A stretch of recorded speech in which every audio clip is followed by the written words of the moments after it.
We are going to review this book called Culinary Tea. So while we're doing that, we're going to consume a recipe that we made, and Emma will show you that recipe too.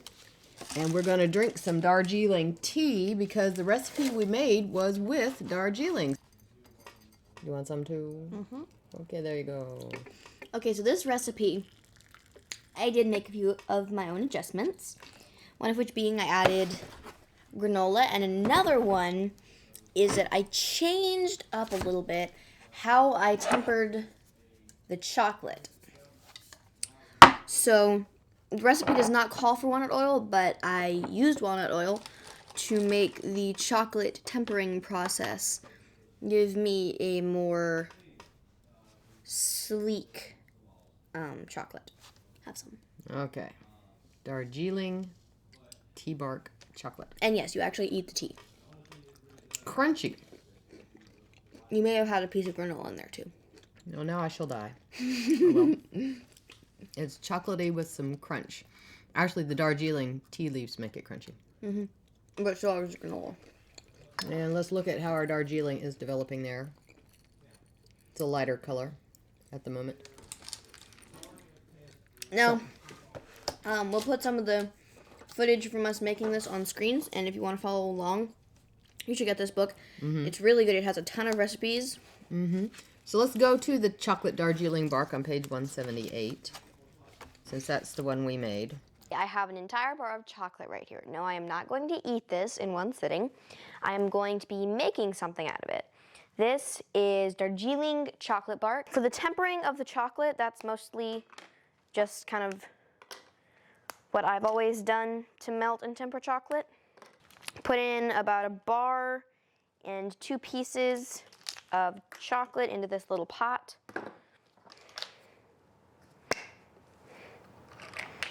And then also put in about a half a tablespoon of walnut oil. You don't have to use the walnut oil, but it definitely helps with the tempering process. Basically, you heat the chocolate up slowly enough that when it melts back, it's the same texture that it was when it was poured into the bar. Take the chocolate and walnut oil mixture,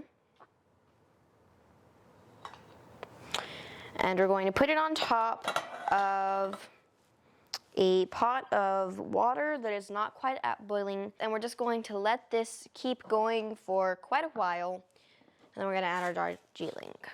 The chocolate is fully melted, as you can see.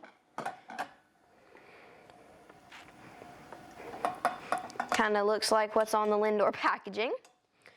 So let me just grab this, and we will get out some Darjeeling.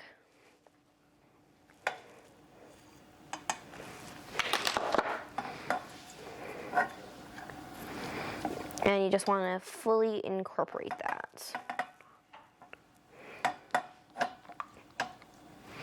Okay, and then once I've done that, I remove this. So one thing that I forgot to mention earlier is that the walnut oil will actually help with the melting process and make it a lot quicker and smoother to melt. And then you want to smooth it out as much as possible so that you have a nice, fairly thin, even layer of the chocolate. Now this next step is not in the recipe, and you don't have to do it if you don't want to. It is just my preference, but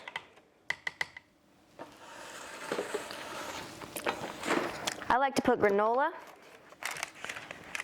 The granola and the crunchy Darjeeling actually go very well together. They kind of complement each other.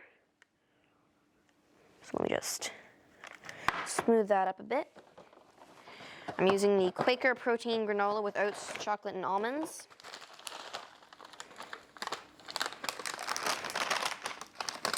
I've eaten a lot of this. It's very good. And then I'm just going to put the granola on this side. and then the other side blank, and maybe add a little bit of Darjeeling to the top of that. Because I like the way it looks when it's got something on it, you know? Okay. Now let me just grab the can of Darjeeling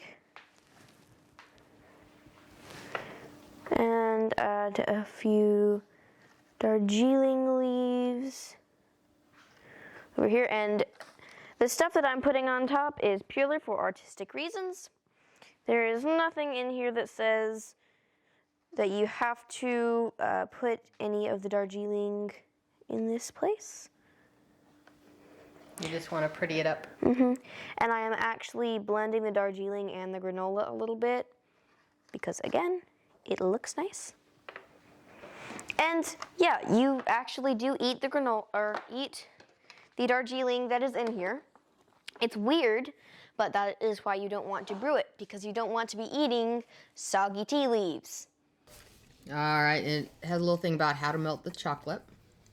And it's got some variations. It's a pretty simple recipe, and we're not going to actually put the recipe in our description because we want you to buy the book, and Cynthia Gold and Lise Stern can get the profit from their book.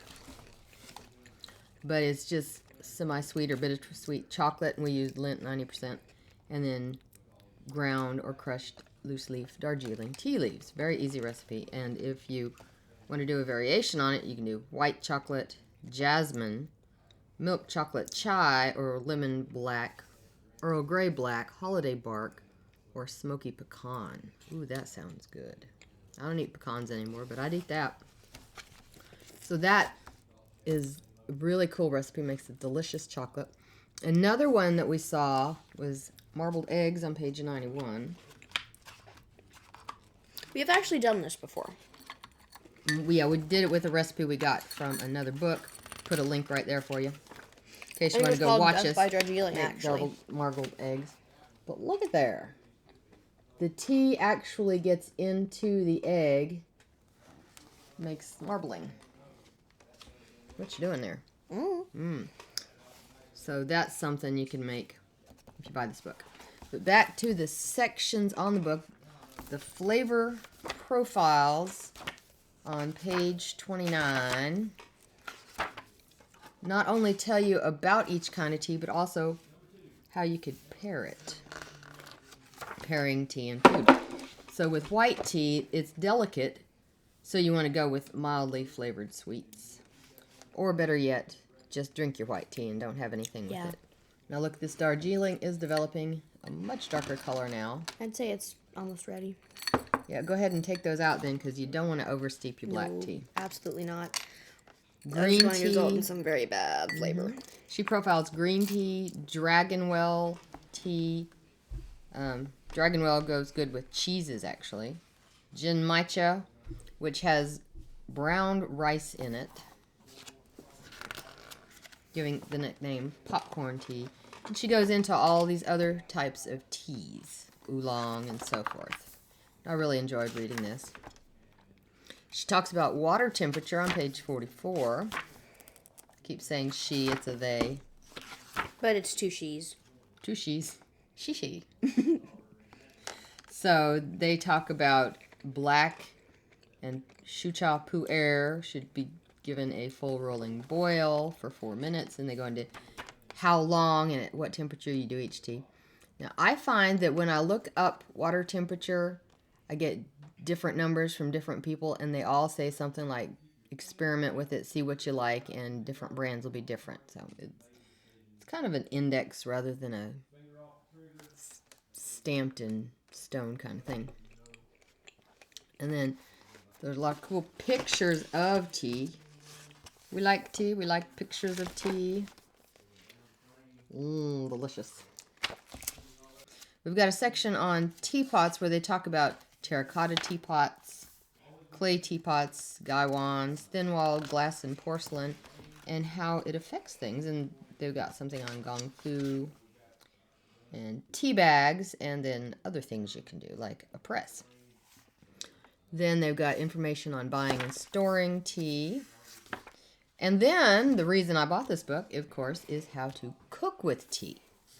And then you've got recipes. And there are actually recipes. And of course, we chose the one recipe that you don't actually cook the tea with. It's a meal. Got a starter section with a lot of interesting. I have to say this Mexican black bean soup would have been interesting to me back when I was eating beans. And soup. Vegetable soup, gazpacho.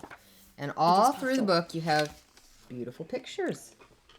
I'm going to read a book about tea. I want some beautiful pictures because tea is actually very attractive to look at. So let's drink this Darjeeling. This is Harney and Sons Darjeeling. We've had it before. Darjeeling is one of your fancier teas from India. Got a nice flavor to it.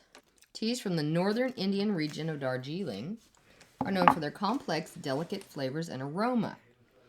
Single estate teas have long been available when a particular estate and often a sub-harvest within that estate is too noteworthy to blend with other teas. So when you're drinking Darjeeling, you pair it with fresh fruits, strawberries, apples, raspberries, apricots, grapes, lemony items, and currants. Also cheeses, custards, eggs, salmon, fish, polenta, and curries. All right. And of course, in this case, we're pairing it with chocolate, which is also on that list.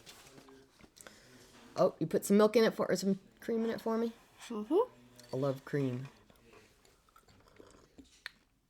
And Indian black teas are good with cream because they're very strong and can stand up to the addition of dairy.